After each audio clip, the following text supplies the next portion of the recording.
Selamat pagi Indonesia, kembali dengan informasi jelang pemilu Mei mendatang. Parlemen Wales tengah merampungkan rancangan undang-undang yang melarang politisi menyampaikan pernyataan bohong, khususnya selama masa kampanye. Dan jika disahkan, Wales berpotensi menjadi negara pertama yang ada di dunia ini yang memiliki dasar hukum untuk menjatuhkan sanksi kepada politisi yang terbukti menyebarkan disinformasi atau informasi bohong.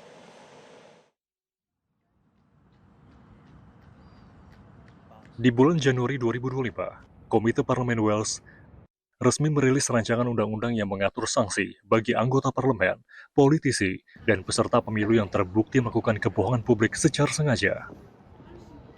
The commitments contained within this proposed legislation, I very much believe there is a collective will here to see our devolved democracy enhanced by making it as transparent and as accountable as possible. And the element on recall is absolutely right that the electorate have a say to remove a member, which essentially in this process will be our ultimate sanction as part of that suite of standards conduct we have here in the Senate.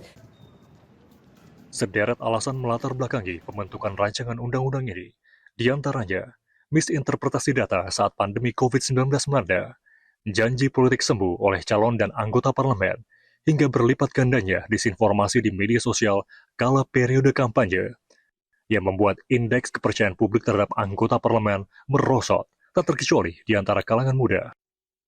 The issue with most British politicians now, and it happens even in Wales, is that they make grand promises, but they make them in such vague ways because they are trying to appeal to the greatest population, which obviously is important for them being voted in, but it does mean that there's no strong convictions. I think politicians have a duty of care to ensure that the information that they're saying is truthful and honest and fact check that. So if they are given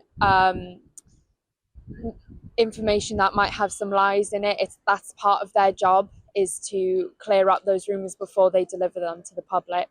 There will be a lot of consequences and it will be a criminal offence to say that you're going to make things happen that you know you can't make happen. And I think that will make people feel like they can trust the politicians a lot more, or that they feel like there will be justice if their trust is broken.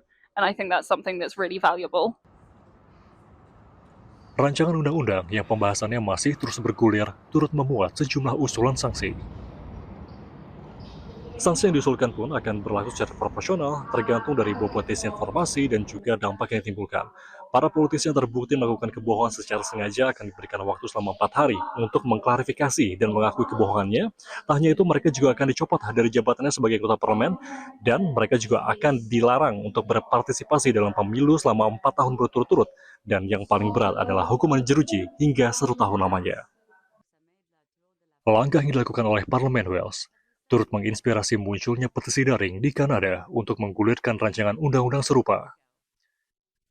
Petisi yang digagas oleh Federico Sanchez, seorang dokter yang juga pernah maju dalam pemilu ini, berhasil mengumpulkan lebih dari 44.000 tanda tangan dari 13 provinsi dan atau teritori. Namun rancangan undang-undang ini memunculkan kekhawatiran soal bagaimana Parlemen Wales akan mendefinisikan diksi bohong hingga menyesatkan secara tepat, termasuk membedakan mana yang dilakukan secara sengaja atau tidak. Undang-undang ini ditargetkan rampung dan disahkan di tahun 2026 dan mulai diimplementasikan di tahun 2030. Artinya, saat aturan ini resmi berlaku, Wales akan menjadi negara pertama di dunia yang memiliki payung hukum untuk menjatuhkan sanksi terhadap para politisi penyebar disinformasi. Dari Cardiff Wales, Ahmad Fauzi, Metro TV. Jelajahi cara baru mendapatkan informasi. Download Metro TV Extend sekarang.